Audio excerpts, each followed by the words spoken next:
গোটা পৃথিবীতে ফেরাউনের স্ত্রীর মতো দোয়া আল্লাহর কাছে তাফসীরে আছে, ফেরাউনের স্ত্রীর মতো দোয়া গোটা পৃথিবীর ইতিহাসে কেউ করে না। আল্লাহর কাছে এমন কিছু চাইছে, কোরআনের আয়াত। ফেরাউনের স্ত্রী আসিয়া বলছিল, আল্লাহ আমি শুধু জান্নাতে যেতে চাই না, জান্নাতে তোমার সাথে একটা ঘর চাই, তোমার লগে দিয়ে থাকতে চাই। এইটা শুধু উনিই বলছে। আল্লাহ তাআলা বলছে যাও দিলাম, জিব্রাইল যাও ঘরটা আসিয়ার চোখের সামনে নিয়ে ধরো, ওটা দেখে দেখে মৃত্যুবরণ করে চলে আসুক। এটা কোরআন। রব্বি বিনিলি ইনদাকা বাইতান ইনদাকা, এই শব্দ এটা শুধুই কেবল হযরতে আসিয়া বলছে, আল্লাহ আপনার পাশে দিয়া, আপনার লগে দিয়ে থাকতেছে, আপনার সাথে দিয়ে থাকতে। সুবহানাল্লাহ। এক মুসলিম নারী মিয়া, এক ইমানদার নারী, এত বড় কাফের বেঈমানের ঘরে থাকার পরও নিজের ঈমান রক্ষা করছে। খামখেয়ালি কথা, চাট্টিখানি কথা। আর যুবক, তোমার মা মুসলমান, বাপ মুসলমান, ওটা ফ্যামিলি মুসলমান। ছোটবেলায় জন্মের পরে কানে আজান শুনাইছে, আজকে সে সব ভুলে গেছে, সব ছেড়ে দিছে। একটু পর পরে শুধু শুধু চুলিডারে কেবল ফিরায়। ছাগল চুলিডারে এতবার ফিরাও কা বেকুব, চুল তো রাখছোই একরকম, এটারে বারবার বারবার এটারে মুসরা দেও কা, মেশিন লাগালে তার ওনাটার ভিতরে একটা সারাক্ষণ, রাত নাই দিন নাই সকাল নাই দুপুর নাই, চুলিডারে কেবল চুলিডালেই এত মেহনত করো কা। তুমি যদি চুল টেনটা নিয়ে আইছো দুনিয়ার মধ্যে, তোমারে আল্লাহ দুনিয়াতে চুল টানানো লেগানি পাঠাইছে, বেওকুফ। আশ্চর্য আশ্চর্য। আমার এখানে অবাক লাগে মাঝে মাঝে, করেটা কি খোলাফা, করেটা কি? শক্ত সামর্থ্য, তাগড়া জওয়ান, কি সুন্দর চেহারা, বডি, জওয়ান ছেলে, হায় হায় হায়। এই এক মোবাইল আর এক নর্তকীর ছবি দেখতে দেখতে জীবনটা শেষ। এত সুন্দর হায়াতটা শেষ। দুনিয়ার কিছুও করে না মিয়া। যদি মাটি কাটতো তত ভালো আছিল বেটা, যদি রাজমিস্ত্রির জোগালি দিত তত মন্ডারে বুঝান যেত, কাঠ মিস্ত্রির জোগালি দিত তত ভালো আছিল বেটা। দুনিয়া কামাই তো কমপক্ষে, কথা বোঝেন নাই আমার। কিন্তু আখিরাতের কামাইও নাই, দুনিয়ার কামাইও নাই। এক বাবার উপরে বোঝার মতো, এক বাবার উপরে ভর করে ফিরে থাকে। এই বেচারা বাপ কষ্ট করে মাথার ঘাম পায়ে ফেলাইয়া বেচারা কামাই করে, আর এই জঙ্গলি শুধু মোবাইলে টাকা ঢুকাইয়া উলঙ্গ ছবি দেখে। দুনিয়া দেখতে দেখতে থাকে না। গতকালকে আমার মাদ্রাসার ওস্তাদ, ঠাকুরগাঁও বাড়ি, মাওলানা নাজমুল, তার আব্বা অ্যাক্সিডেন্ট করছে, অসুস্থ কিছুদিন যাবত। তো গতকাল মাগরিবের আগে আমার জানাইছে যে ভীষণ অসুস্থ, একেবারে খুব অবস্থা মুমূর্ষ।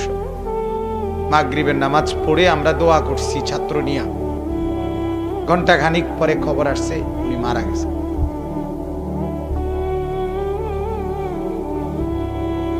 দাখিল মাদ্রাসার শিক্ষক ছিলেন, চাকরি করতেন। হ্যাঁ, সামান্য অ্যাক্সিডেন্ট হয়েছে, মাথার মগজে আঘাত খাইছে, ওই আঘাতেই মারা গেছে কয়েকদিন পরে। তাহলে আমি আজকে বললাম আমার মাদ্রাসায়, এই আমার এই ওস্তাদ নাজমুল, ঠাকুরগাঁও বাড়ি, চিনোনি সাইফুলের, এর বাবা মারা গেছে। তার একটা ভাইও নাই, বোনও নাই, সে একজনই। তার আপন মা, যে মাও নাই, এখন বাবাও নাই। ভাবেন তো, জিন্দেগি সাজানো জীবন কেমন এলোমেলো হয়ে গেল। এই জন্য আল্লাহ তাআলা বলেন, নবী আপনি বলে দেন, আল্লাহু ইয়াজমাউ বাইনা, সবাইকে আমাদের আল্লাহ তাআলা জমা করবে। রব্বানা ইন্নাকা জামিউন নাস লিয়াউমিন লা রাইবা ফি। সর্বশেষ 10 নাম্বার হলো, আল্লাহ তাআলা বলেন, নবী এটাও বলে দেন, ওয়া ইলাইহিল মাসীর। আল্লাহ তাআলার কাছেই তোমাদের সবাইকে প্রত্যাবর্তন করতে হবে। শুধু জমা করবে এটা না, বরং আল্লাহর কাছে ফিরে আসতে হবে। আল্লাহর কাছে মাসীর, ঠিক আল্লাহর সামনে এসে দাঁড়াইতে হবে, আল্লাহ তাআলার সামনে দাঁড়াইতে হবে। অতএব বাবা ভাই ছোট বড় যে বুঝছেন সে, আজকে আমি বললাম আগেই, আমার সেই 5 তারিখ রাতে আমি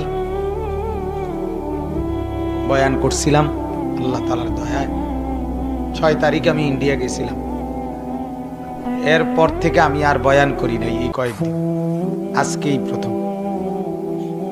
অপারেশনের পরে এই কয়েকদিন আমি আর কোথাও যাইনি, এই মাইকের সামনে আজকেই প্রথম কথা বলছি এখানে। আজকে আমার আরেকটা মাহফিল ছিল, আমি ওইটাতেও যাইনি। আমার এই মাদ্রাসার মাহফিলে আমার গত বছরও দাওয়াত ছিল, গত বছর না, আমার মাদ্রাসার ইসলাহি মাহফিল ছিল,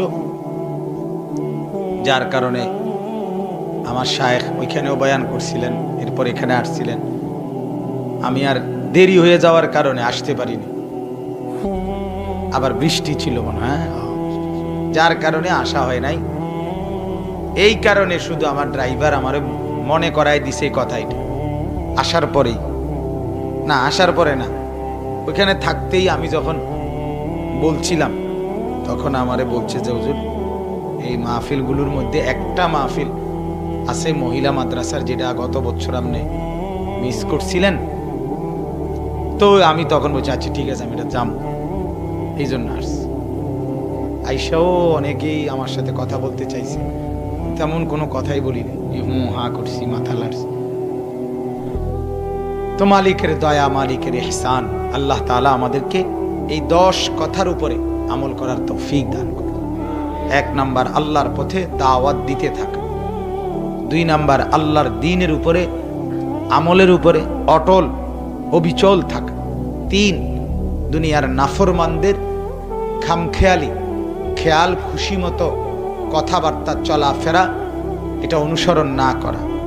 4 নাম্বার আল্লাহর কিতাব কোরআন এবং সুন্নাহ যা আছে তা মেনে নেওয়া। 5 সর্বাবস্থায় ইনসাফ করা। 6 এই কথা বুঝা যে সবার রব পালনেওয়ালা আল্লাহ। 7 এ কথাও বুঝা যে প্রত্যেকেই নিজ নিজ আমলের ফলাফল পাবে। 8 এ কথা বুঝা কারো সাথে দুশ্মনী নাই, সবাইকেই আল্লাহর দিকে ডাকা। 9 সবাই এ কথা বুঝে নেওয়া, আমাদের সবাইকে আল্লাহর কাছে একত্র হইতে হবে। 10 শুধু জমা হবে না, আল্লাহর কাছে ফিরে যেতে হবে, মানে মুখোমুখি হইতে হবে। কি হইতে হবে বলেন? মুখোমুখি হইতে। আল্লাহ তাআলা একটা একটা করে জিজ্ঞাসা করবে, লিমা ফাআলত, বান্দা এটা কেন করছ, এটা কেন করছ। অতএব আল্লাহ তাআলা আমাদের প্রত্যেককে দিন মেনে আল্লাহর ইবাদত এবং বন্দিগি করার তৌফিক দান করে। নিজেদের ছেলেকে দিন শেখা, মেয়েকেও দিন শেখা। মাদ্রাসা আপনাদের মেয়েদেরকে দিন শেখাবার জন্য করা হয়েছে। আর একটা মেয়ে দিন শিখা, কোরআন শিখা, পর্দা শিখা মানে সে একা না, বরং একটা মেয়ে একটা পরিবার, একটা মেয়ে একটা সংসার। মহিলা যদি বদ আখলাকের হয়, চরিত্রহীন হয়, মহিলা যদি, মেয়ে যদি বেপর্দা হয়, তাহলে তার দুর্গন্ধ মরা কুকুরের দুর্গন্ধের চাইতেও খারাপ।